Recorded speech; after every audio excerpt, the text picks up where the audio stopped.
All right, let's get on to another text. We're going to read a text today. Well, there we go. Stay there, me.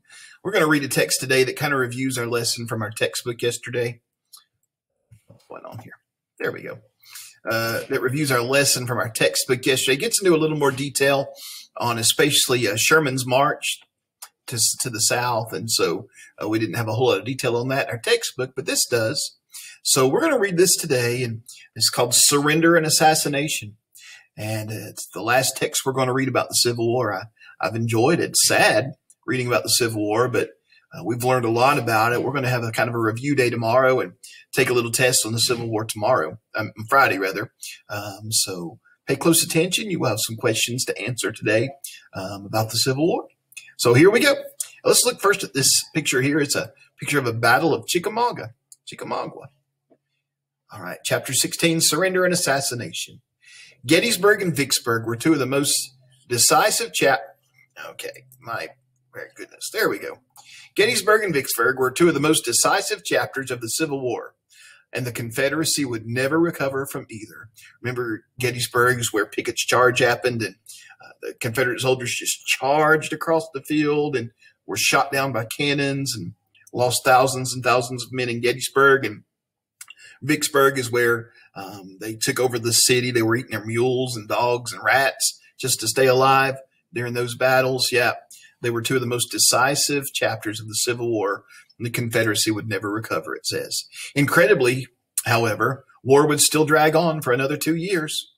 The war dragged on because the Confederates kept winning battles on the field. In the fall of 1863, right about the time it looked like the Union Army was on a nonstop advance through the Deep South, the Confederate Army defeated the Union Army just south of Chattanooga near Chickamauga Creek. There's a picture at the top of the page there in Georgia.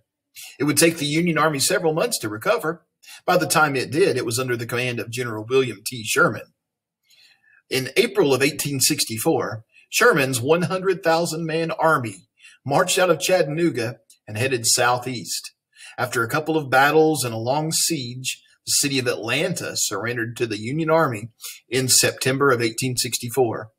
From there, Sherman's army moved southeast toward Savannah, burning and destroying railroads, bridges, mills, farm equipment, and livestock as they went.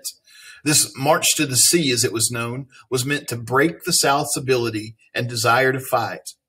I can make Georgia howl, Sherman explained in a telegram to Washington, D.C. Lincoln put Ulysses S. Grant in charge of the Union Army in Virginia. Starting in the spring of 1864 with an army of 120,000 men, Grant attacked Robert E. Lee's army again and again in a series of battles known as the Wilderness Campaign. For months, there were no large battles, just a constant state of war in and around Petersburg, Virginia, killing or wounding an average of 3,000 men a day. I promise to fight out on this line if it takes all summer, Grant said. So many Union soldiers were killed during the season that Lincoln's wife, Mary Todd Lincoln, said Grant was a butcher, not fit to be the head of an army. Yes, he generally manages to claim a victory, but such a victory, he loses 2 men to the enemy's 1. So Abraham Lincoln's wife was shocked at how many of the Union soldiers were dying in this battle as they tried to take over Richmond. Called him a butcher, called General Grant a butcher. In November of 1864, there was another presidential election. As the election neared, it looked like Lincoln might lose. Had he done so, the war might have ended and the Confederacy would have won. During Lincoln's re-election campaign, he made a decision that turned out to be important, but didn't seem so at the time. When the U.S. government was first formed, the vice presidency would go to the candidate who finished second in the presidential election. But by the Civil War, presidential candidates began choosing a running mate to be their vice president. During Lincoln's first term, Hannibal Hamlin of Maine was the vice president. When Lincoln ran for re-election, he wanted a candidate from the South who'd been loyal to the Union. He chose Andrew Johnson of Tennessee, the only U.S. senator from a southern state who'd not gone with the Confederacy. So he picked that. That's strategic. That's using your brain there. It's strategy. Because he knows if he wins the war, he's got to he's got to have the South cooperating to help the country go better again. And the South doesn't like him at all, obviously. So he chooses his vice president to be somebody from the South that maybe the South would do better, be more likely to listen to as they try to put the country back together. Lincoln and Johnson won the election, and the president carried on his war strategy. That strategy called for victory in the field of battle, but forgiveness once the war ended. That was their strategy. We're going to beat you on the battlefield, but when this war is over, we're going to forgive you. He said, with malice toward none, and charity or love for all, let us strive to finish the work we are in, to bind up the nation's wounds, Lincoln said at his second inauguration. That means we're going to finish the war. We're going to win the war and keep the Union together. Well, we don't hate the South. We're going to get this country back together. We're going to bandage the wounds that have been caused by the Civil War.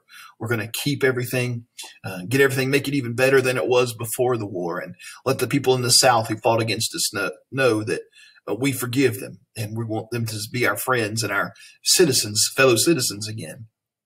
Throughout the winter months of 1864 and 1865, Grant's army continued to attack Lee's, moving further south and west of Petersburg.